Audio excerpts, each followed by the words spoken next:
Bonjour à tous pour cette troisième vidéo sur la chaîne Averroès, les suppléments, donc la chaîne supplémentaire, la seconde chaîne, parce que j'ai une chaîne principale où je parle d'histoire arabo-musulmane et de l'islam. Bienvenue à tous les nouveaux. Aujourd'hui, on va poursuivre un petit peu la seconde vidéo qu'on avait fait il n'y a pas si longtemps sur Georges Minois, le livre. Aujourd'hui, on va s'intéresser au livre de Louis Chagnon sur la conquête, l'expansion arabo-musulmane qui a eu lieu notamment en Orient, ici dans ce livre-là en l'occurrence, entre les années 630 et 650. On va se questionner notamment sur le problème, encore une fois, c'est le problème du discours qui est véhiculé dans ce livre, notamment, non pas simplement le discours, mais surtout la manière dont ce discours est transmis, c'est-à-dire comment ce discours est démontré, expliqué, avancé, à travers des explications qui franchement posent problème pour l'historien, parce que ça va à l'encontre en fait de la pratique de l'histoire, et bien sûr, ce qui est très important, c'est que pour vous, ça pose problème parce que ça contribue à donner de fausses informations au grand public, et ça c'est un vrai problème. D'abord, donc avant de commencer plus loin, je voudrais vous dire déjà que cet épisode est disponible en podcast, donc si vous l'écoutez, si vous le regardez pas en vidéo et que vous vous dites « Ah, ça me fait chier quand même de pas voir une vidéo, ce serait bien en podcast parce que en fait j'en ai marre d'ouvrir mon téléphone ou mon ordi, de laisser allumer pour l'écouter », vous avez cet épisode aussi en podcast. Bref. Donc, qui est Louis Chagnon et qu'est-ce que son livre finalement? Donc son livre déjà, il est sorti en 2006 sur donc les débuts des conquêtes musulmanes, donc je vous l'ai dit 630-650 pour les années. Et aussi, il a écrit un deuxième livre un peu plus tard, 2 ans après, sur la conquête de l'Égypte. Le grand questionnement déjà, finalement, Louis Chagnon, pourquoi il écrit ça, pourquoi il écrit ce livre? On voit bien que ses motivations, elles sont de dire que pendant longtemps, encore aujourd'hui, selon lui, la majorité des historiens, la majorité du discours public sur le sujet serait de dire que si les arabo-musulmans ont réussi à conquérir un territoire aussi vaste et surtout à battre 2 empires qui sont quand même très puissants, mais à l'époque étaient quand même très affaiblis, c'est d'un côté l'Empire byzantin et l'Empire sassanide. Pourquoi ils ont réussi? C'est parce qu'ils auraient été accueillis en libérateurs. Alors selon lui, il y aurait une doxa publique sur ce sujet-là, où tout le monde dirait en fait cette conquête était positive parce que les musulmans étaient accueillis en libérateurs, les chrétiens étaient contents, parce qu'ils étaient libérés du joug notamment des Byzantins. Et le problème, c'est que pour dire ça, pour affirmer cela sur l'actualité, Louis Chagnon se base sur des ouvrages anciens, voilà, qui sont bien évidemment très positifs envers l'islam et que je rejette particulièrement parce que c'est aussi bête que de dire que les conquêtes étaient affreuses, etc. Les idéaliser, bien évidemment, c'est une erreur historique majeure, et donc il se base sur des ouvrages anciens, comme Jean-Paul Charnay en 1986, donc bien évidemment en 1986, la recherche a quand même évolué. Il se base aussi sur des sites, comme par exemple islamophile.org, donc évidemment au niveau pertinence c'est forcément pas vraiment terrible, puisque c'est un site qui est favorable à l'islam, qui est fait par des musulmans, donc forcément ça peut arriver à une vision idéaliste. Donc faut pas faire passer en fait des ouvrages qui ne sont pas universitaires pour des ouvrages universitaires qui voudraient dire que tous les historiens finalement actuels diraient que ces conquêtes finalement elles ont réussi parce que tous les musulmans ont été accueillis en libérateurs, c'est une conquête magnifique, etc. C'est beaucoup plus complexe. Mais là n'est pas le sujet, ça m'intéresse pas vraiment de parler finalement du discours en lui-même de Louis Chagnon, mais plutôt de la problématique en tant que discours sur l'histoire en fait. C'est ça le problème. Et même si la position de Louis Chagnon est claire sur ces idées-là, parce qu'il est vraiment opposé à l'islam. Quand il parle, je vais vous faire juste une citation ou deux pour pas aller trop loin dans cette idée-là, parce que c'est vraiment pas celle que je voudrais développer dans cette vidéo. Il nous dit par exemple que le moteur essentiel de cette colonisation fut la soif de butin, c'est-à-dire le pillage et le vol. Mahomet fut d'ailleurs de ce point de vue un modèle, il fut en effet un chef de brigands, et sa religion en porte les stigmates. On n'ira pas plus loin, ça sert à rien d'aller plus loin. Bien évidemment, son but c'est ici d'être quand même opposé à l'islam, mais en soi, pourquoi pas? Tant que le discours s'intéresse uniquement à l'islam et reste dans les clous, s'intéresse uniquement à l'histoire et reste vraiment dans les clous de la discipline historique et vraiment qu'elle soit rigoureuse. Mais malheureusement, à la lecture de ce livre, ce n'est pas le cas. Donc vraiment, dans cette vidéo, j'ai envie encore une fois de vous apporter des réponses, de vous amener à vous questionner sur ces ouvrages, sur les discours qu'ils véhiculent, non pas pour les discours qu'ils véhiculent, mais vraiment pour les manières de développer et d'expliquer ce discours par les sources, comme quoi ces discours finalement ils se baseraient sur l'histoire. Mais vous allez voir que dans ce livre-là, il y a plusieurs problèmes qui sont très importants. D'abord, du coup, quelle source utilise Louis Chagnon pour faire ses conquêtes, qui, je vous l'ai dit, remonte quand même en 630-650. Donc, quelle source il utilise? Il utilise 3 sources principales, notamment donc des sources arabo-musulmanes. D'abord, il y a Abou Youssouf, donc lui qui est mort en 798. Donc vous voyez déjà le décalage chronologique, c'est encore une fois un siècle et demi, par rapport à Poitiers on avait le même décalage. On a Al-Balazouri. Al-Balazouri, il écrit au milieu, entre le milieu, enfin plutôt milieu quand même du Xe siècle, donc là on a encore plus de décalage, on a 2 siècles de décalage, donc c'est beaucoup.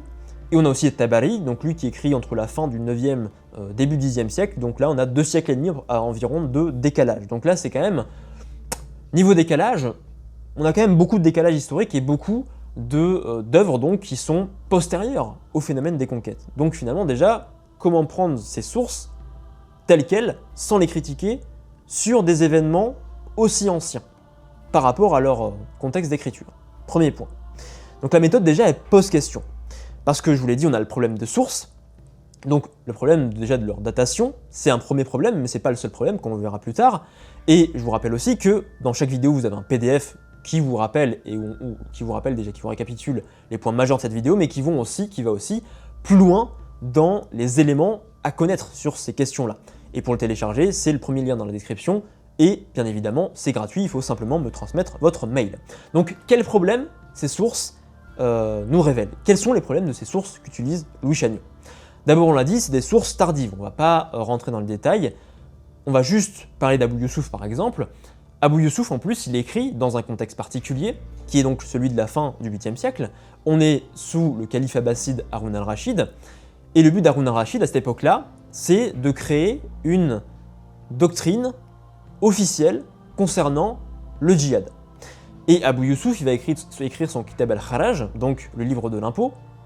Il va écrire ce livre-là, et en même temps, il va participer de cette volonté de mettre en place une doctrine du djihad. Donc forcément, ce regard-là qui porte sur le djihad, cette volonté-là, va aussi déteindre sur sa vision des premières conquêtes musulmanes, évidemment. Sans compter qu'en plus, il va aussi travailler avec d'autres personnes, comme Al-Shaybani par exemple, qui lui aussi va travailler sur le djihad. Donc vous voyez déjà cette vision-là qui va influencer sa manière de voir les choses. Les autres auteurs aussi auront leur propre vision de ces conquêtes-là par rapport à leurs propres époques, mais ça on y reviendra plus tard. Mais le problème le plus important chez Louis Chagnon, c'est qu'il va s'appuyer sur des sources, notamment Al-Tabari, pour faire parler les personnages. Et en l'occurrence, il va faire parler un personnage majeur, un personnage très connu de l'histoire arabo-musulmane, c'est Khalid ibn Walid. Khalid ibn Walid, c'est l'un des conquérants les plus célèbres de cette époque-là, notamment qui va d'abord conquérir l'Irak, revenir en Syrie, puis revenir en Irak. Et donc il va nous transmettre comme ça son discours, tel quel, en citant At-Tabari. Donc par exemple, quand Khalid ibn Walid attaque l'Irak, donc on est dans les années 633-634 de mémoire, donc il commence à prendre des villages, et donc il cite At-Tabari nous disant il nous dit que ce fut la première fois que l'on imposa un tribut sous le règne de l'islamisme. Donc déjà, le règne de l'islamisme, c'est pas trop ce que ça veut dire, sous le règne de l'islam.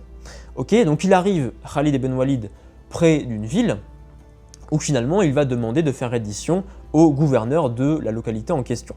Et donc là, encore une fois, Louis Chagnon nous répète tel quel le discours qui est présent chez Al-Tabari, où finalement, Khalid ibn Walid aurait dit la chose suivante: « J'arrive, moi, le général vicaire de Dieu, embrasse l'islam. » Donc là, il interpelle notamment le gouverneur de Al-Ubula, donc de la cité en l'occurrence. « Ou paye un tribut, ou prépare-toi à la guerre. » Donc là, finalement, encore une fois, forcément, on cite le discours de Khalid ibn Walid. Comme si, finalement, on pouvait savoir exactement ce qu'il avait dit à cette époque-là, en se basant sur des sources aussi postérieures.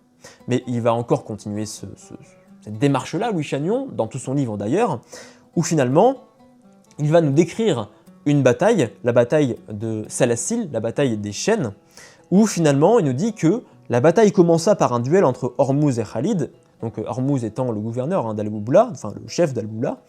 Le général perse étant en difficulté, ses hommes vinrent à son secours, mais les musulmans les culbutèrent.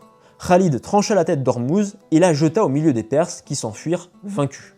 Donc là, on nous redirait aussi que d'un côté, on a des discours donc qu'on connaîtrait mot à mot, et aussi on connaîtrait le déroulement exact des faits de la bataille. Et que finalement, Louis Chagnon, dans son livre, bien évidemment, ne remet jamais en cause les sources. Elle ne nous dit pas, attention, ces sources sont postérieures, ils peuvent nous donner une vision des faits qui est sans doute orientée, il nous dit jamais ça. Je continue. Pour appuyer le fait, Louis Chagnon, que les musulmans ne sont pas des libérateurs, qui ne sont pas accueillis libérateurs, encore une fois, il s'appuie sur le prétendu discours de Khalid ibn Walid. Khalid ibn Walid qui aurait dit, s'adressant à ses soldats, à ses hommes, « Soldats, quand même Dieu ne nous aurait pas ordonné de faire la guerre sacrée, nous devrions combattre les Perses pour leur enlever ces contrées dont nous sommes plus dignes qu'eux. » Donc encore une fois, bien évidemment, ce discours, il se base sur Al-Tabari. Donc quels sont les problèmes de tout ça? Deuxième problème, je vous l'ai dit, des sources tardives. On ne va pas revenir sur ce sujet-là, les sources sont tardives, elles transmettent en plus un discours, donc c'est beaucoup de problèmes qui commencent déjà à s'accumuler. Troisième chose, c'est que la volonté d'At-Tabari, c'est de donner sens à l'histoire. On l'a déjà vu sur la bataille de Poitiers, donc de glorifier bien évidemment ses conquêtes.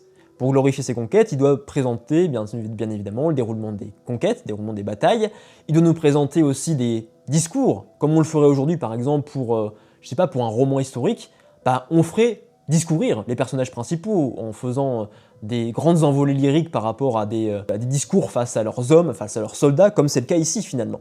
Sauf qu'un historien, lui, il va regarder ça et il va dire, mais il va le remettre en question, il va dire, attention, ici c'est un discours littéraire, on va pas le prendre au pied de la lettre, parce que sinon on serait complètement à côté de la plaque. Sauf que Louis Chagnon, encore une fois, ne fait pas cette chose-là. Et c'est vraiment dangereux pour le grand public qui n'a pas conscience de ces problématiques au niveau des sources qu'a lui en tête l'historien. Et c'est pour ça notamment qu'il faut en parler. Et c'est pour ça que je vous en parle aujourd'hui. Ensuite, c'est des buts précis qui sont développés aussi par les historiens postérieurs, comme At-Tabari. Tabari, quand il écrit, il a en tête une vision précise du passé, mais aussi des motivations précises. On va en parler un petit peu après. Donc Chagnon, finalement, Louis Chagnon, en transmettant ces idées-là, en transmettant ces discours, il est plus proche, j'ai envie de vous dire, d'un romancier que d'un historien. Et ça pose problème, encore une fois, pour que le grand public ait une vision concrète et vraiment une vision qui soit le plus proche possible de la réalité historique. Ça pose problème. Parce qu'encore une fois, comme du côté de Georges Minois, mais d'une manière différente encore une fois, on va essayer de rentrer dans la psychologie d'un personnage, d'une personnalité qui est extrêmement ancienne et sur lesquelles on n'a pas vraiment de source crédible en fait. Parce que lui-même, il n'a pas rédigé sa biographie. Hein. Et quand même il aurait rédigé sa biographie, on ne pourrait pas affirmer que lui-même aurait dit telle chose et telle chose à tel moment. C'est bien plus complexe.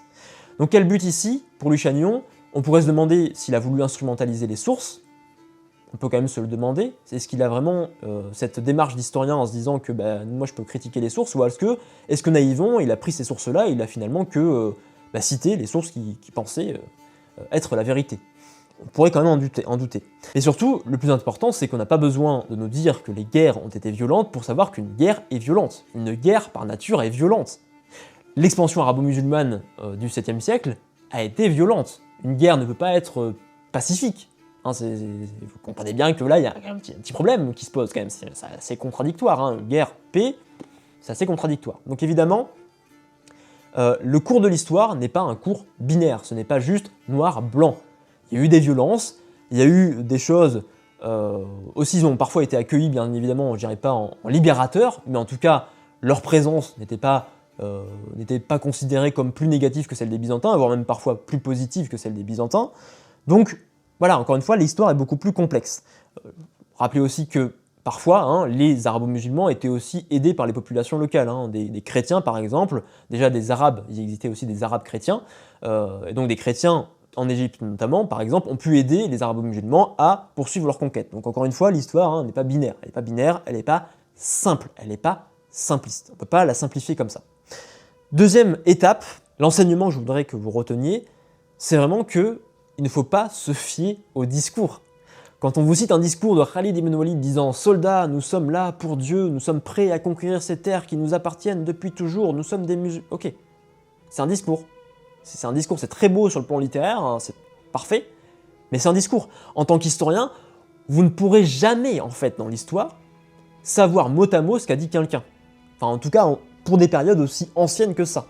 C'est quasiment impossible, en fait, de savoir ce qu'a dit mot à mot une personne. Donc, pour ce point-là, c'est compliqué. Et je ferai un parallèle ici, par exemple, parce qu'on me l'a souvent dit, vous avez Tariq ibn Ziyad, qui est le premier conquérant de la péninsule ibérique, qui arrive sur place, et il y a des sources qui nous disent qu'arrivé sur place, il aurait en fait héroïquement brûlé ses bateaux derrière lui, il aurait dit à ces hommes, maintenant nous ne pouvons plus faire demi-tour, il est temps que nous allions de l'avant, maintenant on ne peut plus faire marche arrière, nous devons vaincre ou périr. C'est très beau littéralement parlant, franchement c'est très beau.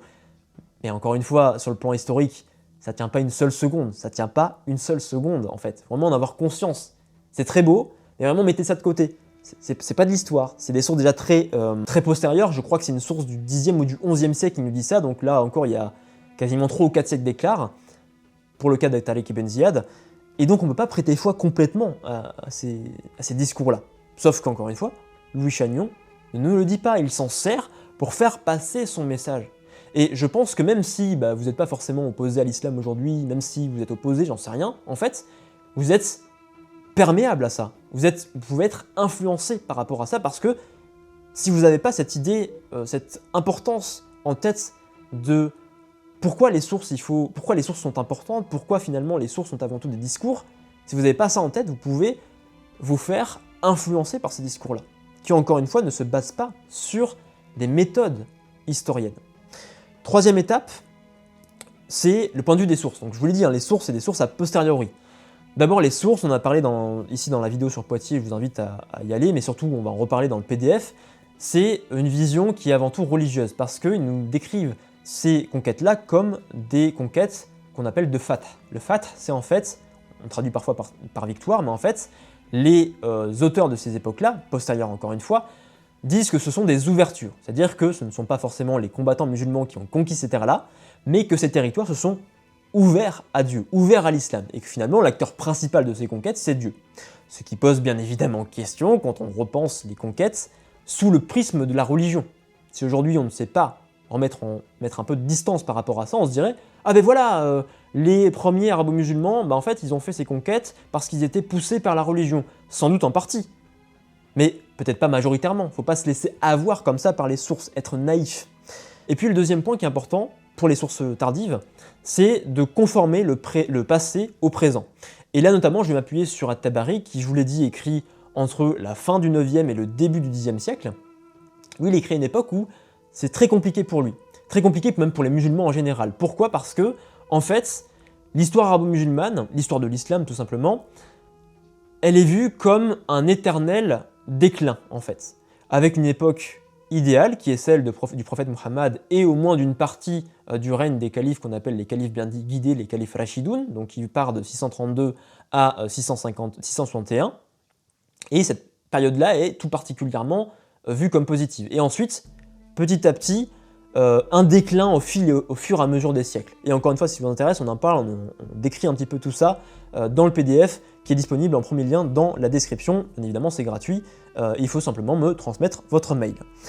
Et aussi, l'incohérence des sources. L'incohérence des sources, là encore, on en reparle dans le PDF parce que, en fait, ce qu'il faut bien comprendre, c'est que toutes ces sources-là, notamment arabo-musulmanes, elles ont collecté des sources plus anciennes, mais qui étaient vraiment éparpillées partout. Elles ont tenté d'en faire une chose cohérente, encore une fois, donner sens au passé. Et les historiens savent qu'aujourd'hui, par exemple, la conquête de la Syrie, donc qui se passe dans les années 630, en fait, la chronologie, on ne la connaît pas finement, on ne la connaît pas véritablement. La chronologie, elle est très floue, parce que parfois, un auteur peut nous parler d'une bataille et dire que cette bataille s'est passée en 634, et l'autre, par exemple, nous dire que non, en fait, cette bataille, elle s'est passée en 636. Voilà. Et ça, notamment, on en reparle encore une fois dans le PDF pour aller un peu plus loin, parce que sinon, cette vidéo durera un peu trop longtemps. Donc voilà un petit peu tout ce que je voulais vous dire aujourd'hui, parce que, encore une fois, le but, c'est de prendre de la distance par rapport à ces discours qui sont véhiculés par Louis Chagnon. On peut être, par exemple, opposé à l'islam, ça ne me dérange pas, pourquoi pas, mais vraiment, le discours doit toujours s'appuyer sur la démarche de l'historien.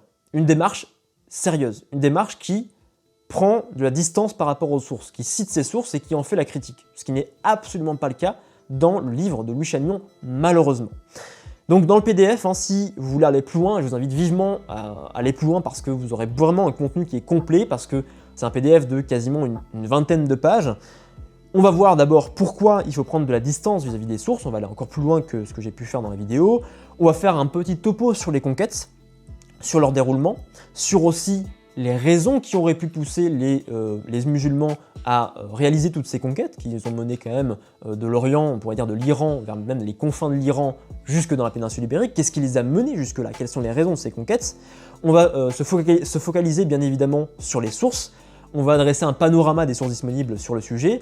On va lister 5 grands problèmes sur ces sources, on va les détailler beaucoup plus que ce qu'on a fait dans la vidéo.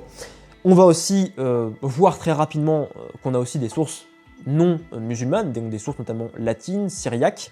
Et donc voilà, tout ce que vous allez trouver dans le PDF, c'est vraiment un contenu que j'ai voulu le plus travailler possible, c'est-à-dire que c'est pas juste un truc hyper aride avec un Word basique avec des lignes de texte et pas d'image aucune, non pas du tout, j'ai voulu vraiment vous faciliter la lecture, faire quelque chose de très ludique.